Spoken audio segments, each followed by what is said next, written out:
want anybody on the steps behind? There's the ability you're going to be more visible to fill in on the steps behind. Okay.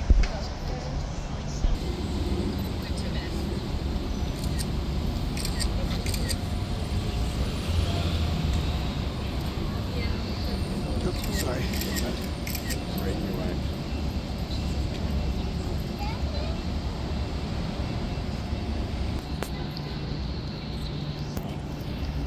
Hello, everybody.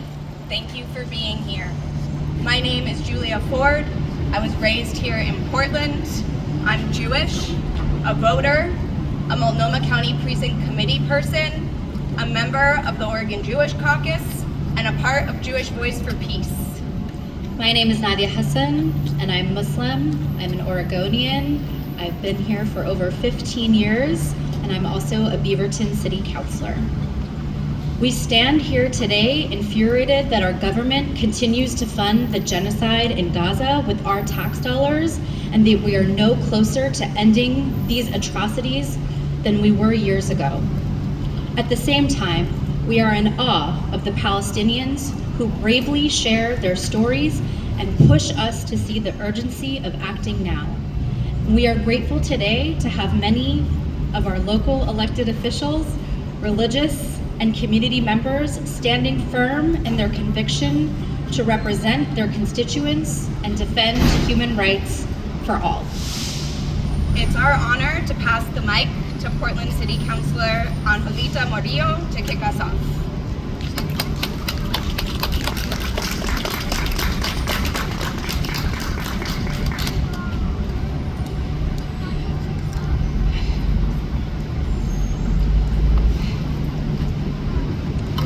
Sorry, I'm trying not to cry before I even start.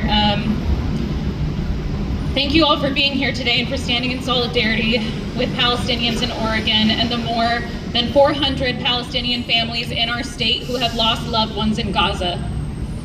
My name is Angelita Morillo, and I represent Portland City Council District 3. I want to take a moment to recognize the local leaders who sounded the alarm about what's happening in Gaza from the very beginning.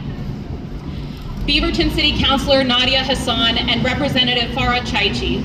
They faced immense political pressure and backlash to force them into silence. Their loved ones were threatened and their integrity never wavered. Thank you for your service and for bringing us here together today.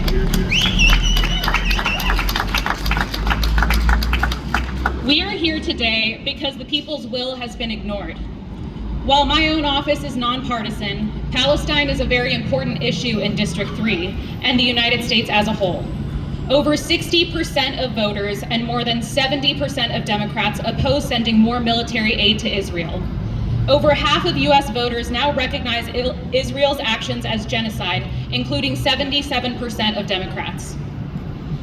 In the last 2 years, the United States has sent more than $31 billion in military aid to arm Israel with another $9 billion is slated to go out the door. With $31 billion in Portland, we could upgrade all of our infrastructure to protect Portlanders during an earthquake.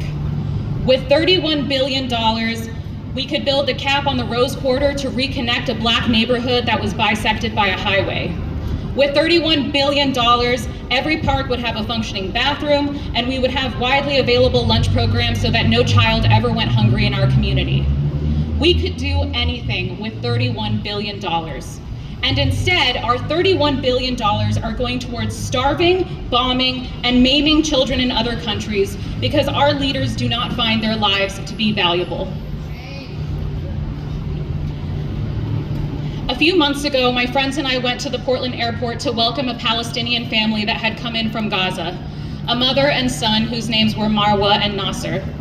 A huge crowd of Portlanders and Palestinians gathered with Palestinian flags, gift baskets, and welcome signs and toys for the little boy. And when they emerged from the gate, everyone rejoiced. And amidst the rejoicing, I saw Marwa, the mother, sitting in her wheelchair. She was smiling softly, but she was overwhelmed by the number of people.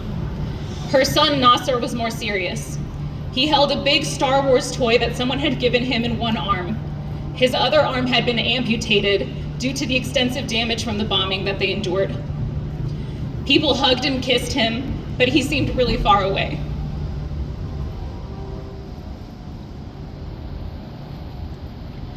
As an American, I felt overwhelming shame and anger that my tax dollars had helped to harm this mother and child. I also understood in that moment that the decisions our Congress people were making were not representative of the American people.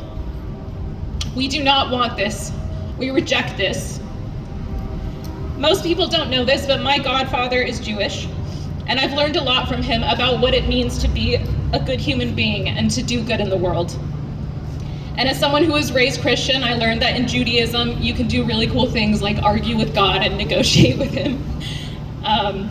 And I also learned that unlike in Christianity, you don't wait to go to heaven. You have a responsibility to transform the world and to bring heaven to earth. That is our responsibility and that is our charge. If we were to truly transform the world in the way that it was meant to be, humanity would be extended to every single person.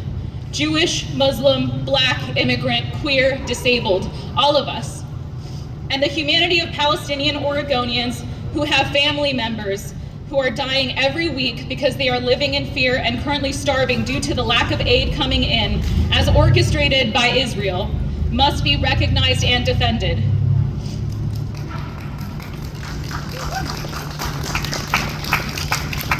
I urge our entire congressional delegation to support the Block the Bombs Act or be complicit in genocide. We will continue to mourn the dead, and we will continue to fight like hell for the living. And if you do not join us, then I suggest you start looking for a different occupation, because we will transform the world to see the humanity in everyone, with or without you. Thank you, everyone. I would like to now invite Mohamad, an Oregonian, to share his story. Thank you.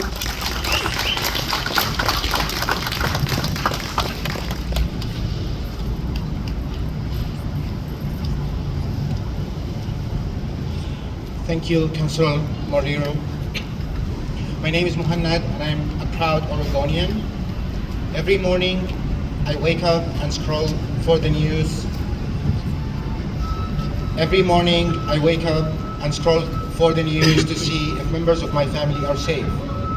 Every night, before I go to sleep, I look again to see if anything has happened. For the last 22 months, I have found a way through work while worrying for the safety of my mother and many others in my extended family. In 2008, when I was just 24 years old, my family was traumatized by Israeli airstrikes that shook the buildings in Gaza. It was reported that 60 fighter jets attacked 100 locations across Gaza, killing a few hundred people in less than 1 minute. Our family had discussed evacuation plans to prepare for the bombing. At one point, my house had 39 people to keep everyone safe. This included grandparents, aunts, uncles, and cousins. Can you imagine? Boom, boom, boom. 39 people in a 1,500 square feet space. Growing up in segregation, I have many memories of experiencing discrimination as a Palestinian. For example, as a student who attended university in northern Gaza, living in the southern part of Gaza, I had to go through a checkpoint every time I went between school and my home. There were days that I would sleep at the checkpoint because they wouldn't let us go through. Once, the day before Eid, our religious holiday, they wouldn't let us go back.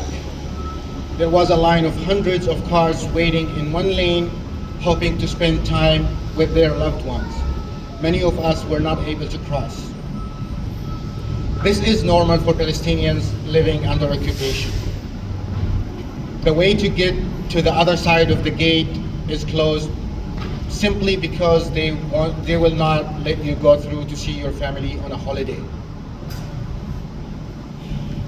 Everything became accelerated at the end of 2023. As of today, I have lost over 500 family members and friends, including my 70-year-old uncle, his wife, daughter, and 3 grandchildren. I have also lost multiple cousins.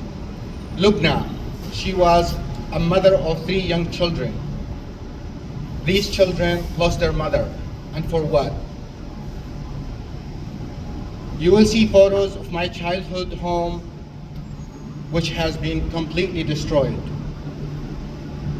But the hardest part, the absolute most difficult part about all of this has been the understanding the devastating conditions that my mother lives in as she navigates 2 chronic diseases.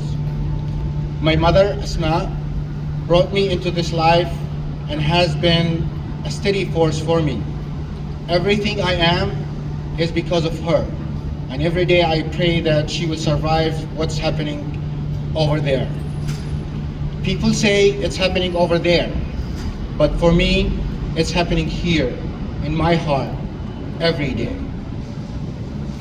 She has managed several strokes over the past 10 years, living in dire conditions. This pain has been the hardest to bear. As a citizen and organ voter, I contacted the offices of the elected officials who could help me. I traveled to Egypt, staying for a month, hoping that she could come to the crossing point between Palestine and Egypt. That point was destroyed after Israeli troops invaded Rafah. Today marks the 698th day that I have woken up worrying about my mother, family members, and friends. But the most devastating part about all that pain is knowing that my tax dollars contribute to the weapons that kill members of my family. What is going on in Gaza fits the description and definition of every war crime. It is genocide, ethnic cleansing, and crimes against humanity. We are witnessing a repeat of the Nakba at a much larger scale, and it's not only happening in Gaza, but also in the West Bank. We all know that the United States plays a significant role in this genocide, and it is the only country that can put an end to it. At this point, elected officials who have been silent on this issue are complicit. Supporting the House of Representatives Bill 3565 to block the bombs is one step in the right direction. For my mother, Asma, for my cousin, Lubna, for Lubna's children who will never know their mother, and the hundreds of families who have been torn apart over this, thank you all for showing up today and for everything you do to make our world a better place. I will invite Rabbi Benjamin Barnett to say a few words.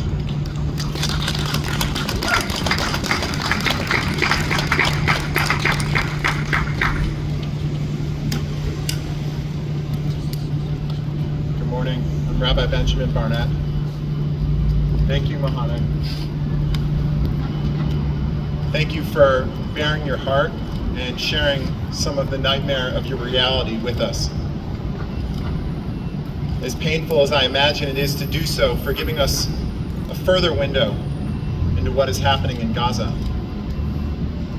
Not that we should need any more windows, not that we should need any more assistance in seeing clearly what is happening. I'm praying for your mother and for the blessing of the soul of your cousin and for her children and for your whole family. Just like I, and I'm sure all of us, have been praying for safety and protection for the people of Gaza and the West Bank for almost 2 years now. So is there more for us to understand? What do we need to see or hear or read about to collectively arrive at the only moral and humane position, which is to do whatever we can to end these atrocities, to end this unimaginable assault on Gaza? I think back to what I was saying in October of 2023, and it's basically the same thing. It revolves around a core Jewish teaching that every human being is an olam maleh, an entire world. I believe we should mourn the loss of every human life taken. I've spent multiple years of my life living in Israel and feel connected to family and friends there. My motivation for speaking out has nothing at all to do with caring less about Jewish Israeli lives than Palestinian ones. And I have great compassion for my Israeli kin who have also suffered loss and are also living in fear. But there is no comparison between that and what is happening in Gaza. And there is no contradiction for me whatsoever in naming truthfully what the government and military of the state of Israel is doing. And if I and we take seriously the notion that every single human being is an entire world, meaning of infinite worth, to be protected and cared for equally, as every single person between the river and the sea, like every single person on earth, deserves to be, then what else is there to do? Nothing that the Israeli state or military is doing right now will, in the long run, make Israelis or Jews in general any safer. Exactly the opposite. My support of the Block the Bombs Act is rooted simply in my opposition to a brutal regime that is abusing its power to dominate and now massacre and starve an entire people, funded in large part by our tax dollars. At the very least, our elected officials can support a bill that will stop sending weapons to enable these atrocities. Just to put a fine point on it, there is nothing inherently anti-Semitic about using words like occupation, apartheid, ethnic cleansing, or genocide. In fact, there are many leading Jewish voices and organizations, including Israeli Human Rights Organization, who have been and continue to use those very words. Calls to conflate criticism of Israel with anti-Semitism is actually making Jews less safe. True anti-Semitism is something we must be diligent about, just like we must be diligent about fighting hate and violence toward any people. An essential piece of this diligence is our being able to separate out the Jewish people and Jewish communities from a nation state which must be held accountable to international law and basic morality. So I am here today with my fellow leaders to urge all members of our Oregon delegation to sign on to HR 3565. Thank you.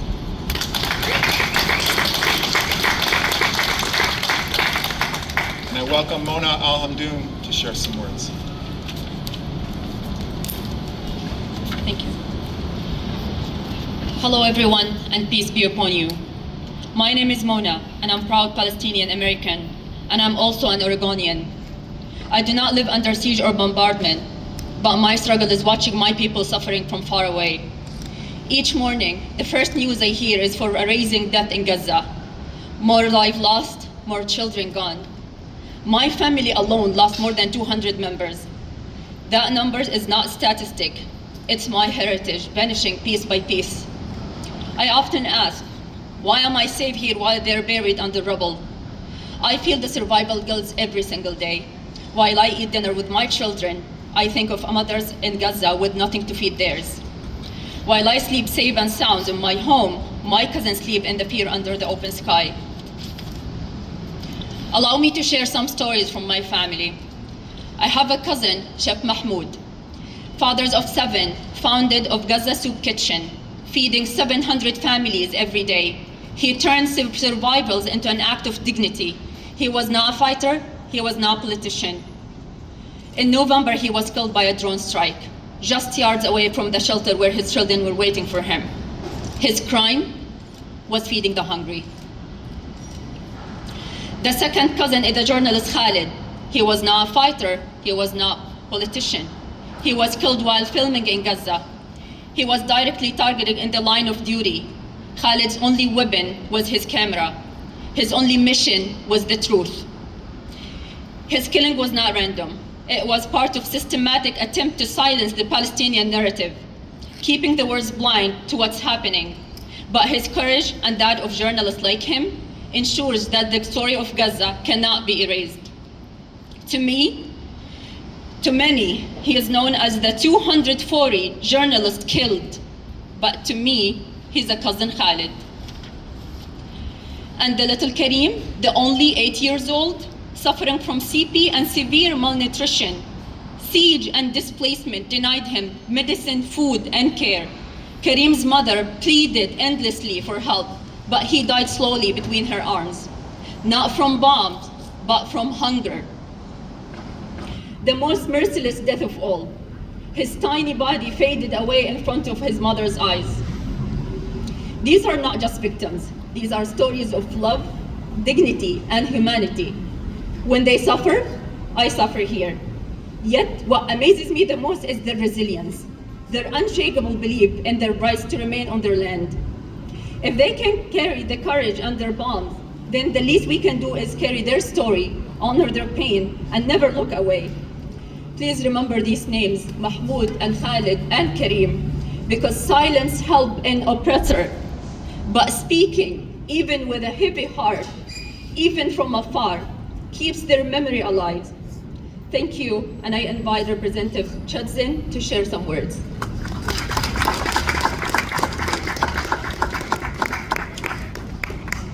Thank you. Good morning, everyone.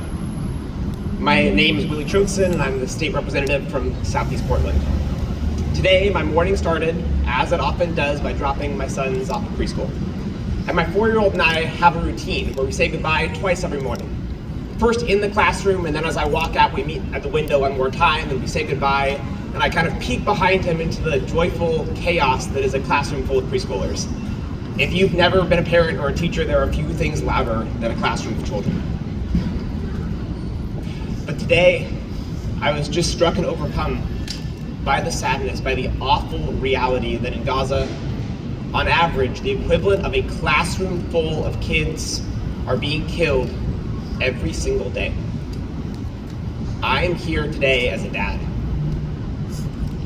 And I'm also here today as a Jewish American and the grandson of Jewish refugees from Nazi Germany. I was raised with the values that we stand up for the rights and the dignity of every single human, always, which is why I cannot stay silent. I'm here to demand that not another name be added to the list of human life of family members lost. May Mahmoud, Khalid, Karim, Salem, Asma, Afaf, and the more than 63,000 Palestinians killed anchor all of us in working to end these atrocities.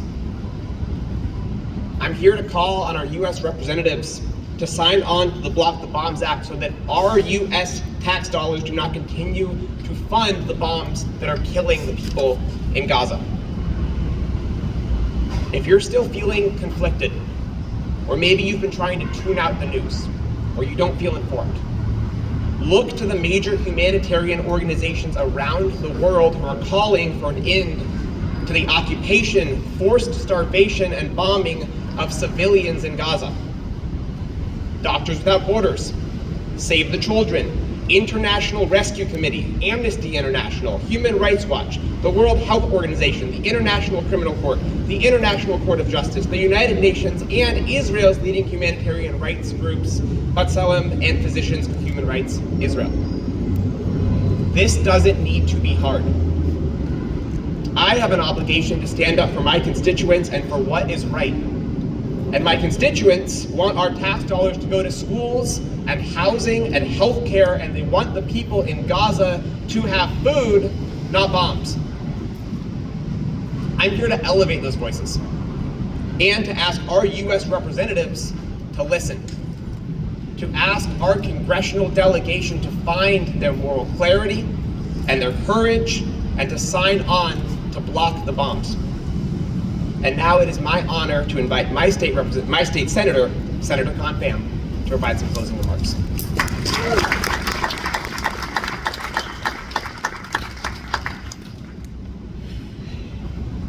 Thank you, Representative Chotzen. My name is Phan, and I'm honored to represent Northeast and Southeast Portland as a state senator for District 23. As the daughter of Vietnamese refugees, I have family members who both have fled bombs and family members who became soldiers. And I know that war dehumanizes both the victims and the perpetrators and enablers of violence. I remember hearing stories from family members about what it was like to flee war and hunger. And ultimately, my family survived because others, often far, far away, took risks and found the courage to call for peace and to demand that human lives mattered more than bombs. Today, we are called to do the same. Hearing the brave words from our speakers today, the stories that our community members, Mona and Mohamad, have shared about the deaths of their family members, it is so clear that we need to come together as Oregonians and do everything in our power to end the blockade of food and to stop the US from sending bombs and offensive weapons that are killing so many innocent civilians in Gaza. Each of us can do something. For everyday Oregonians, you can sign the petition calling on Oregon's congressional delegation to co-sponsor the Block the Bombs Act at tinyurl.com/HR3565. We already have 47 state and local elected officials in Oregon who have signed on, along with community and faith leaders like Rabbi Benjamin Barnett, and so many others. Over 1,200 community members have already signed on as we just launched this petition, and we expect the numbers to grow each day. This is one way you can take action to pressure our US House representatives to take a stand and, as Representative Chotzen says, find the moral clarity and courage to stop the bombs. To our friends in the media who are joining us today, thank you so much for coming. You have a significant role to play. Mahmoud, Khaled, Kareem, Salam, and Asma, these are real people.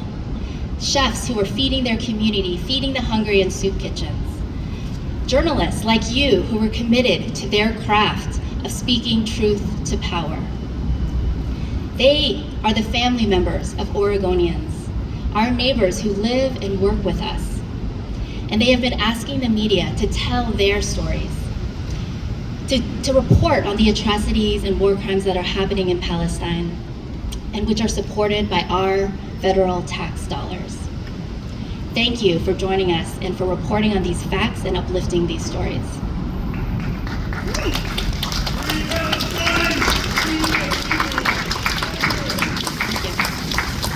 And to our congressional representatives who have signed on to the Block the Bombs Act, including US Representatives Suzanne Bonamici and Val Hoyle, thank you for using your platforms to speak up on behalf of your constituents.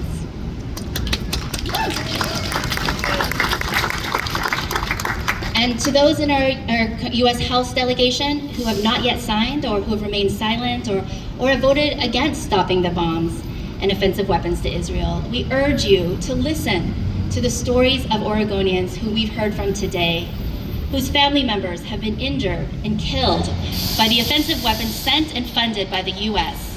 And we are calling on you as our elected leaders to take action on behalf of your constituents by signing on to co-sponsor HR 3565, the Block the Bombs Act.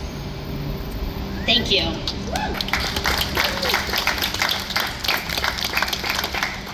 And now, as we close this press conference, speakers who are available for comment afterwards will be staying at this podium to speak to the press if desired. Thank you all for coming, and please continue to speak out. Thank you to the elected leaders, community and faith leaders who came out today, and we will continue to grow these numbers of people speaking out for the voices and the humanity of Palestinians and the importance of all lives. Thank you.